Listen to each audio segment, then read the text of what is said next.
Hana Medi, cyflynydd teledu. Mi oedd dad yn rhedeg garej ceir ym Hydref dre fach fel Undre, yn Sir Gaerfyrddin. Yn gwneud MOTs a gwasanaethau dyddiol i geir pobl y gymuned. Ond mi oedd dad hefyd yn Ralio. A gyda rolling road yn y garej, oedd yn denu gyrwyr rali o bell ac agos mwyn tiwnio engines. Y larwm cynnar, mae'n rhaid cyfaddef, mi o'n i wrth fy modd yng nghanol yr olew a'r petrol, ac yn ddigon hapus i roi help llaw am bell ddiwrnod yn brwsio llawr y garej, a niwsans o'n i yn fwy na dim dwi'n siŵr. O'n i'n dwlu mynd i wylio ralis yn ferch fach. Fi'n cofio mynd gyda dad i wylio rali Cymru GB yng Nghaerdydd a chael cot Subaru newydd sbon. Ac mae'n debyg bod i hefyd wedi gwrthod gadael yr ysgol mewn unrhyw beth arall ond car rali. A dad yn gorfod mynd adre i ddod yn ôl yn y Subaru. Felly, dwi ddim yn llawer o syndod fy mod i nawr yn gyflwynydd rhaglen Ralio ar S4C. A hap a damwain oedd hynny ddweud y gwir. Fe ddechreuais i fel ymchwilydd ar raglen heno a prynhawn da i gwmni teledu Tinopolis yn 2014. Ac ar ôl bod yn gweithio i'r cwmni am tua blwyddyn, fe ddath emyr penlan ata i yn ymwybodol o'r magwraeth yng nghanol y petrol. Beth ti'n neud dros y weekend? Wyt ti fodlon mynd i ffilmio rali yng Nghwmnedd? A dyna lle o'n i ar y dydd Sadwrn yn y gwynt a'r glaw yn Arena Walters, wrth fy modd gyda meic ralio yn fy llaw, a mae'r gweddill yn hanes. Ers y diwrnod hynny, rwy wedi bod yn ffodus iawn i gael profiadau diri, yn teithio i sawl gwlad yn dilyn y Cymro ar gyrrwr rali o Ddolgellau Elfyn Ifans, ym mhencampwriaeth rali'r byd, Sbaen, Sardinia, Portugal a Monte Carlo.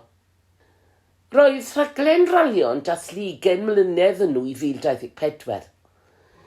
Felly mae'r gyrwyr i gyd yn hen gyfarwydd ar meicroffon ac yn fwy na hapus i siarad gyda ni bob tro. Does dim byd tebyg i'r teimlad o holi gyrwyr gorau'r byd yn llawn adrenalin. Un uchafbwynt hebos oedd gweld Elfyn Ifans yn cipio'r fuddugoliaeth yn Rali Cymru GB nôl yn 2017. Roedd bod yno yn Llandudno yng nghanol y dathliadau ar ddiwedd y rali yn wych. Yn anffodus, dyw Rali Cymru GB heb gael ei chynnal ers 2019. A rydyn ni gyd yn gweld eisiau rali cartref yng Nghymru fel rhan o galendr pencampwriaeth y byd. Ond mae yna lygedyn o obaith gyda dyfodiad rali Ceredigion. Mae yna tîm gwych o bobl wedi dod at ei gilydd i sefydlu rali o safon anhygoel sydd bellach ar galendr pencampwriaeth rali Ewrop. Yn fwy diweddar, rwy hefyd wedi cael y profiad byth gofiadwy o adeiladu mini yn y gyfres ddigidol o'r enw Mini Hana Medi.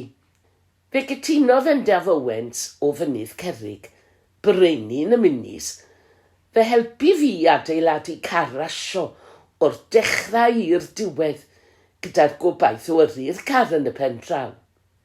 Dwi'n eitha siŵr i Endaf ddifaru i benderfyniad i helpu bron yn syth. Yn enwedig wrth weld siwt siap oedd arna i yn defnyddio tools a weldio. Roedd yna lot o sbort a chwerthin ar hyd y daith, a gweld y car wedi adeiladu ac yna yrru ar drac rasio pen bre. Wel, dyna beth oedd profiad.